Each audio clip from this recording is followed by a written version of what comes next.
Odamlar dunyoga tug'ilib bir xil keladi.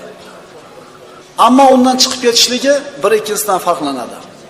Mo'min bilan fojirni, mo'min bilan kofirning dunyodan chiqishligi. Tanadan ruhini chiqib ketishligi, o'limni mo'min ham tan oladi, kofir ham tan oladi. Bu ayni haqiqat. Ammo ularning mana shu dunyodan chiqib ketishligi hargiz bir bo'lmaydi, hargiz ikkalasi barobar bo'lmaydi. Oxirgi lahzalar. Mana shu holatda, ixtizor holatda yurgan odamni holatini bir tasavvur qilib kelaylik. Inson ruhi tanasidan ajrashishiga yaqin bo'lgan paytda ko'zi maloikalarni ko'radi. Mo'min ham ko'radi, kofir ham ko'radi. Payg'ambarimiz sollallohu alayhi vasallam bu haqida sahih hadislarda siz bilan bizga xabarlarni berganlar. Mo'min odam oxirgi lahzalari kelgan paytda ko'zi yetadiganchalik joyda o'zini xaridor bo'lgan jannatdan chiqqan maloikalarni ko'radi. Ularning qo'lida jannatdan bo'lgan kafanliklar, jannatdan bo'lgan xushbo'ylar. Endi buni muqobilida fojir yoki kofir insonni ko'ring. U ham ko'zi yetadiganchalik joyda xaridorlarni ko'radi. Do'zaxdan chiqqan farishtalar, do'zaxdan olingan kafanliklar. Mo'min odam o'zini xaridorlarini, o'zini olib ketishlik uchun ruhini, farishtalarni ko'rgan paytda u uchun dunyodagi eng shirin narsa o'lim bo'lib qoladi. Payg'ambarimiz sollallohu alayhi vasallam aytdilar: "Man ahabba liqa'allohi ahabballohu liqa'ahu." Kim Allohga yo'liqishni istasa, Alloh unga yo'liqishni yaxshi ko'radi. Kim Allohga yo'liqishni xohlamasa, yomon ko'rsa, Alloh ham unga ro'baro bo'lishni yomon ko'radi. Mo'min xaridorlarni ko'rganidan keyin tezroq o'lishlikni xohlab qoladi. Tezroq Allohga yo'liqishni xohlab qoladi. Binobarin Alloh taolo ham uni ko'rishni, unga yo'liqishni yaxshi ko'radi. Ya ayyatuhan nafsul mutmainna, irji'i ila robbiki radiyatan mardiyya. Mo'min odam dunyoda chiqib ketar ekan, unga nido qilinadi. Ey xotirjam, sokin jon, sen Alloh ato etgan ne'matlardan rozi bo'lgan va Alloh taolo tomonidan sening amallaringdan rozi bo'lingan holda Parvardigoring huzuriga qayt. Bu bashoratni eshitgandan keyin o'limdan yaxshi narsa qolmaydi, birodarlar, mo'min uchun. Kofirni ruhi tanasidan chiqmasdan turib, hali o'lmay turib, Alloh taolo aytadi: "Walau tara id yatawaffal ladina kafarul malaika yadribuna wujuhahum wa adbarahum." Kofir o'lmadi hali. Hali tanasidan ruh ajrab ketgani yo'q. Endi Alloh taolo uni holatini bayon qiladi siz bilan bizga. Agar farishtalar kofir kimsalarning yuz va ketlariga urib, jonlarini olayotgan va do'zax azobini totingiz, bunga sabab o'zlaringiz qilgan amallaringiz deyotganini ko'rsangiz, ularga mana shu bashorat beriladi, qo'sh tirnoq ichidagi. Tabiiy bu kofir o'lishini xohlamaydi. Mo'min uni ruhi tanasidan ajrab chiqishligi qanday bo'ladi? Payg'ambarimiz sollallohu alayhi vasallam buni ajib suratda sifatlab berganlar. Hammamiz idishdan piyolaga suv quyamiz. Quyamizda suvni to'xtatib shunday tumshug'ini ko'targanimizda bir tomchi shunday ajrab ketadi. Kim sezadi shu suvni ajraganini idishining uchidan?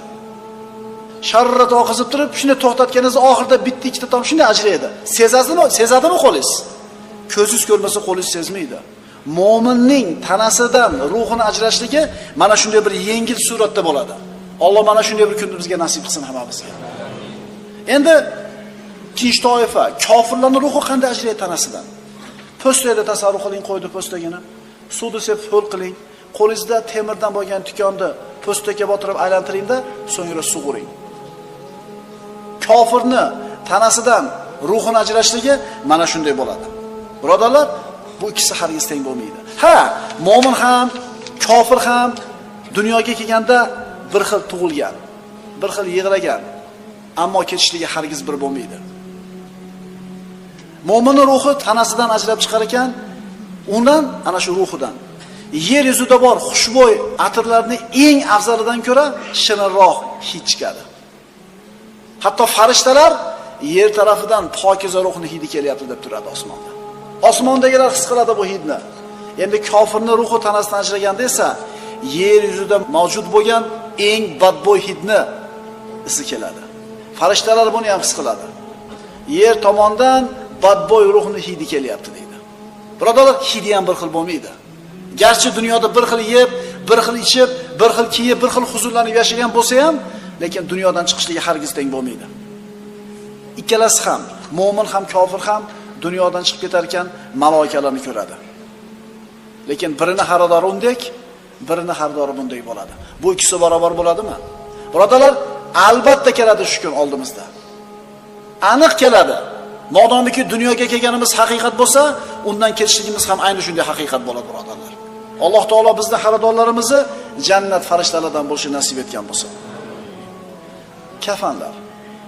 Mo'min odamning ruhi ajrab chiqar ekan tanasidan, bu xaridorlari Azroil alayhisalomning qo'lida bir lahza ham qo'ymaydi, ana shu jannatdan olib kelingan kafanliklar bilan kafanlaydi.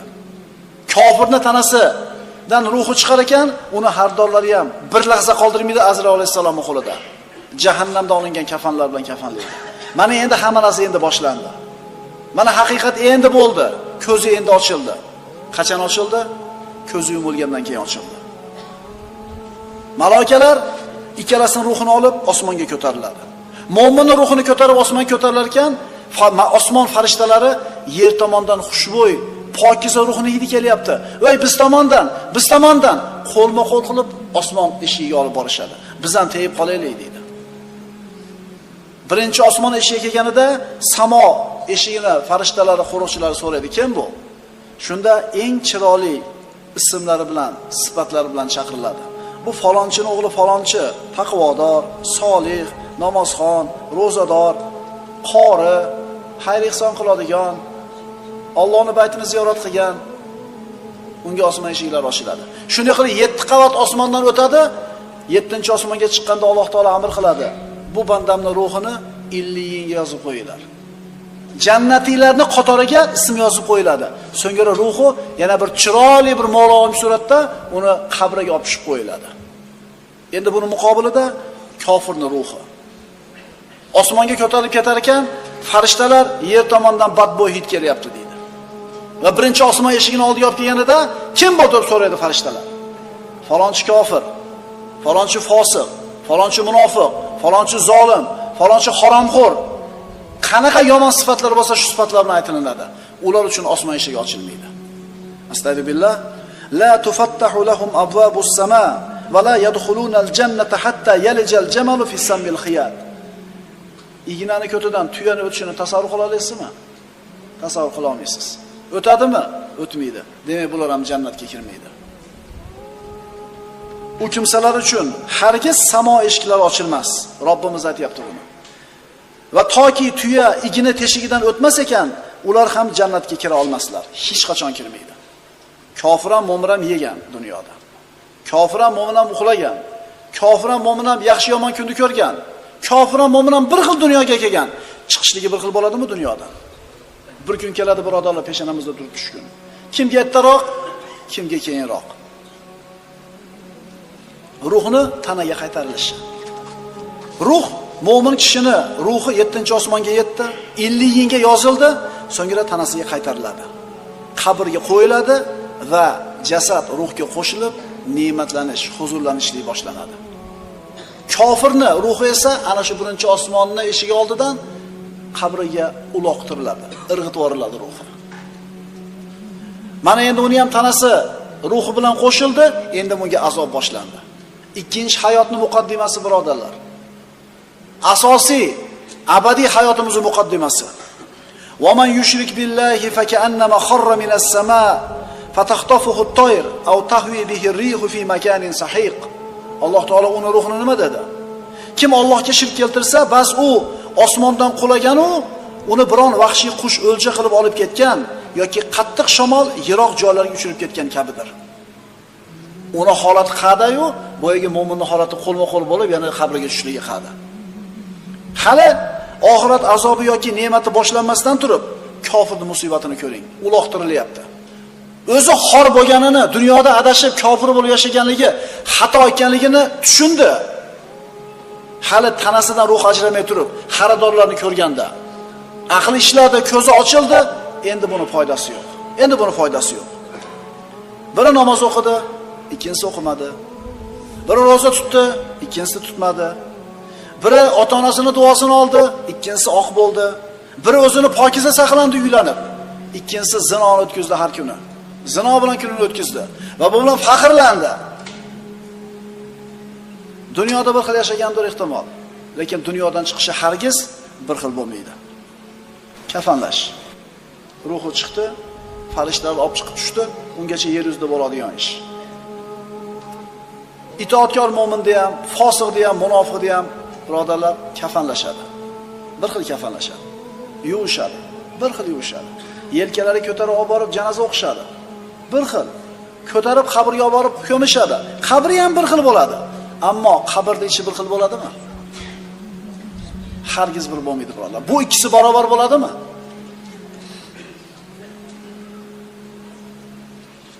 Ikkalasini ko'tarib ketishyapti. Mo'min aytadi: "Tezroq boringlar. Tezroq boringlar, tezroq borib joyimga qo'yinglar." Kofir aytadi: "Voy unga voy bo'lsin, qayoqqa olib ketyapsizlar uni? Olib bormanglar uyaga" deydi. Lekin ko'tarib ketayotganlarga uni ham so'zi baribir, buni ham so'zi baribir. Ular uni bilmaydi. Ular uni eshitmaydi. Biri shoshiltiradi, biri orqaga suradi, lekin unisini ham, bunisini ham aytgani bo'lmaydi birodarlar. Alloh taolo aytadi: "Astagfirullah, afanash'alul muslimina kal mujrimin, ma lakum kayfa tahkumun?" Axir biz musulmonlarni jinoyatchi kofir kimsalarga barobar qilurmizmi? Ya'ni ikkalasi teng bo'ladimi deyapti Alloh taolo. Ey mushriklar, sizlarga nima bo'ldi? Qanday hukm chiqarmoqdasizlar? Namozni o'qigan ham o'qimagan ham bir xil yuraveradi dunyoda. Ro'za tutgan tutmagan bir xil nafas olib yuraveradi. Endi-chi? Endi ham bir xil ularning ahvoli. Keyin ikkisi ham qabrga qo'yiladi. Endi nima boshlanadi bu yerda? Abadiy hayotning muqaddimasi. Mana bu yerda ularning holati barobar bo'lmaydi. Ikkalasi qabrga qo'yiladi. Ustidan tuproq tortiladi. Dafn qilinadi. Eng ajib narsa shuki, qabrda yotgan mayyit uni ruhi tanasiga qaytarib kirgizilgandan keyin ustiga tuproq tashlayotganini eshitib yotadi. Birodarlar, bir fikr qilib ko'ringlar-da. Yotibsiz qabrda, zimiston, hech kim sizni eshitmaydi, qimirlolmaysiz, tuproqni ustiga shop tashlayapti. Bir kun turibdi oldimizda. Bu chiroyli jasadlarimiz chiriydi. Bu dunyolarimiz qolib ketadi. Bu yaxshi ko'rgan ayollarimiz, farzandlarimiz Qur'onda qo'yib ketaveradi. Yakkama-yakka qolamiz Robbimizning maloikalari bilan. Tanish bilish yo'q. Telefon yo'q. Dunyoda har qanday muammoingizni bitta qo'ng'iroq bilan hal qilib qo'yadigan akaxonlar, ukaxonlar yo'q. Bir kun turibdi, birodar, shu kun turibdi, bir kun keladi boshimizga. Shu kunga tayyorgarlik ko'raylik. Biroz oldin tirik edi bu. Odamlar bilan gaplashyapti, unga gapirishyapti. Biroz oldin tirik edi u. Dunyoda edi, yer ustida edi. Mana endi yer ostida. Tuproqning ostida yolg'iz o'zi. Usmon ibn Affon roziyallohu anhuga jannat, do'zax haqida gapirsa, ko'p ham yig'lamas edi, ammo qabr haqida, o'lim haqida gapirsa, qattiq yig'lar edi. Sababini so'rashganida aytardiki: "Ey birodarlar, qabr oxirat manzilining birinchi bekati. Agar unda ish yengil bo'lsa, undan keyingi narsa undan ham oson bo'ladi" der edi. Alloh taolo yengil qilsin ishimizni, birodarlar. Qabrda ruhi tanasiga kirgizildi, ikkalasini ham o'tkazib qo'yadi maloikalar. Qana qilib o'tkazib qo'yadi? Bu Alloh biladi. Siz bilan biz bu dunyodagi kallalarimiz bilan narigi dunyoda hayotini idrok qilib olishga harakat qilmay qo'yadi. Alloh o'tkazib qo'yadi dedimi? Payg'ambar o'tkazib qo'yadi dedimi? Tamom o'tkazib qo'yadi.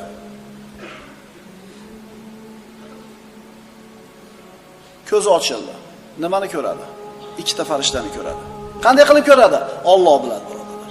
Mana endi imtihon boshlandi. Mana endi asosiy imtihon boshlandi. Bu imtihondan yutgan haqiqiy yutdi. Yutkizgan eng katta bir mag'lubiyatni topdi.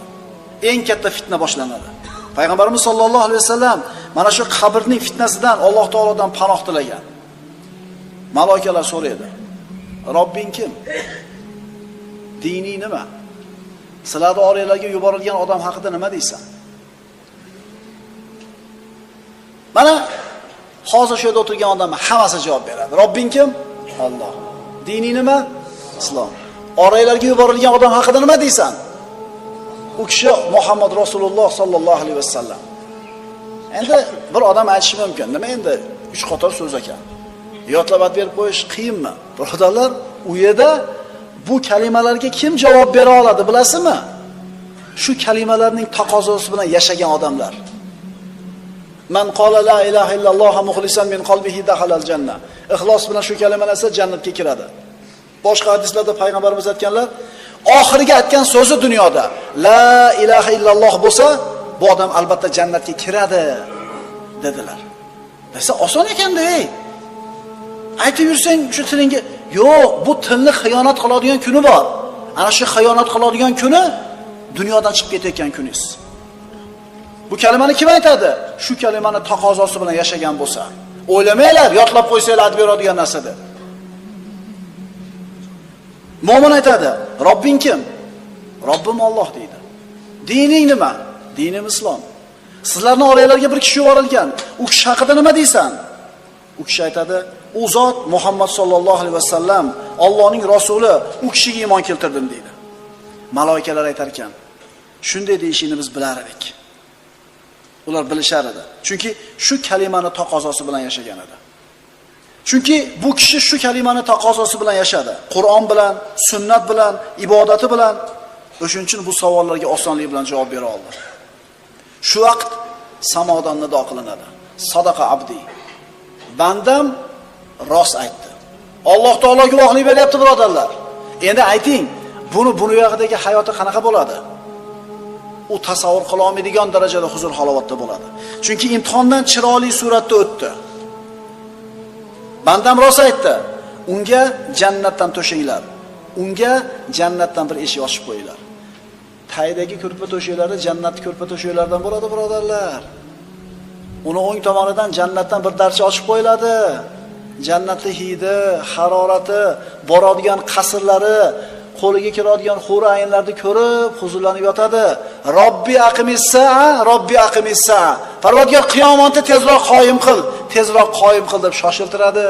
Chunki boradigan joyi aniq bo'lib qoldi-da. Endi buni muqobilida kofirga keladi bu ikkita farishta. So'raydi, Robbing kim? Dining nima?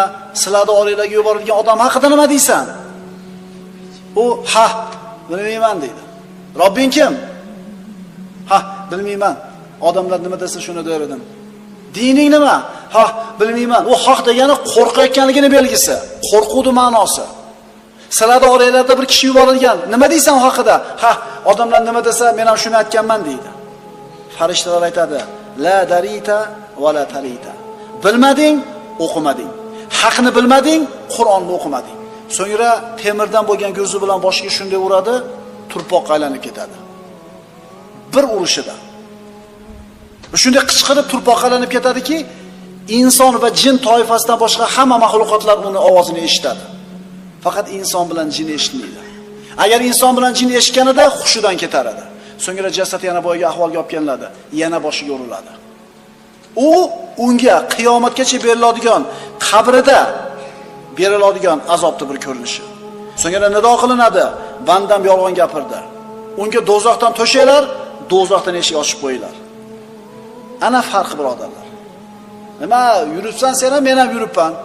Senda ham bor narsa, men nima farqimiz bor o'rtamizda desa aytamiz. Ha, bu dunyoda vaqtinchalik dunyoda farq bo'lmayotgan bo'lishi mumkin bir qarashda. Ammo sen ham o'ladigan kun bor, men ham o'ladigan kun bor. U kunda ahvolimiz bir xil bo'lmaydi. Mo'min uchun jannatdan darcha ochib qo'yildi. Qara, mana bu joy sening makoning. Banda boyagi makonini ko'rib turib, boyaga aytganimizdek shoshiltiradi. Parvardigor qiyomatni qoyim qilgin deydi. Shuning uchun iymon e'tiqodi bilan, ibodati bilan pokiza holatda dunyodan yashab o'tgan. Voy bechora, yosh ketibdi demanglar. Uni sizlarga rahmi kelyapti o'z aslida. U jonni topshirib oldi, xaridorlarning kimligini bildi, qabrda ne'matlar unga ko'rsatildi, jannatdagi boradigan joy ko'rsatildi. U yaxshi dunyoda sizni dunyoyingizdan. Siz o'zingizga rahmingiz kelsin. Chunki siz qanaqa ketasiz hali Alloh biladi. Ammo kofir uni ostiga olov to'shaladi. Jahannamdan eshik ochiladi. Uni issig'i, badbo'y hidlari tegib turadi. Qabri uchun tor qilinadi. Qabri uni qisganda qovurg'alari bir-biriga kirishib ketadi. Ammo mo'minning qabri ko'zi yetadiganchalik keng masofa qilinadi. Endi bu kofir shu holatda turib, Robbim qiyomatni qoyim qilmagin deb turadi. Uni aytgani ham bo'lmaydi, buni aytgani ham bo'lmaydi. Parvardigor olam o'zi xohlagan paytda qiyomatni qoyim qiladi. Ehtimol ikkalasi ham yonma-yon dafn qilinar. Yonma-yon dafn qilinar. Birini qabri rohat, birini qabri azob bo'ladi, birodarlar. Bu azoblar nima uchun berilyapti unga? Allohni tanimadi, namoz o'qimadi, roza tutmadi, haromdan o'zini saqlamadi. Darsimizning nihoyasi mo'min qabrida turar ekan, yuzlari nihoyatda bir go'zal, kiyimlari pokiza, hidi xushbo'y bo'lgan bir inson kirib keladi. Haligi qabrda yotgan mo'min qarab turib, "Sen kimsan? Yuzingdan yaxshilikni xabari kelib turibdi, kimsan?" deydi. U aytadi, "Men seni solih amalingman." Birodarlar, bizni qilgan amallarimiz inson suratida keladi. Aytadi, "Allohning toatiga shoshilar eding, gunoh ma'siyatdan o'zingni olib qochar eding. Men seni namozingman, ro'zingman, hajingman, umringman, da'vatingman, tilovatingman" deydi. Kofir esa buni aksini ko'radi. Uni qabriga xunuk badbashara, ko'rinishi yoqimsiz, kiyimi, hidi yoqimsiz bo'lgan bir badbashara kishi kirib keladi. Unga qarab turib kofir aytadi, "Sen kimsan? Seni yuzingdan yomonlik hidi kelib turibdi." U aytadi, "Men seni yomon habis amalingman. Vallohi ma'siyatlarga shoshilar eding, toat ibodatdan o'zingni olib qochar eding." Birodarlar, bir kun keladi. Xaridorimizni ko'ramiz. Bir kun keladi. Bizni tanamizni ko'tarib, ruhimizni ko'tarib 7-chi osmonga olib chiqiladi yoki olib chiqilmaydi. Bir kun keladi, tanamizga kirgiziladi ruhimiz. Bir kun keladi, Munkar Nakir farishtalarning savoliga duchor bo'lamiz, birodarlar. Mana shu kunga tayyorgarlik ko'raylik. Qabrda azob, qabrda ne'mat. Qabr oxirat manzilini birinchi bekati. Agar shu bekatda muvaffaqiyatga erishsak, najotga yetdik.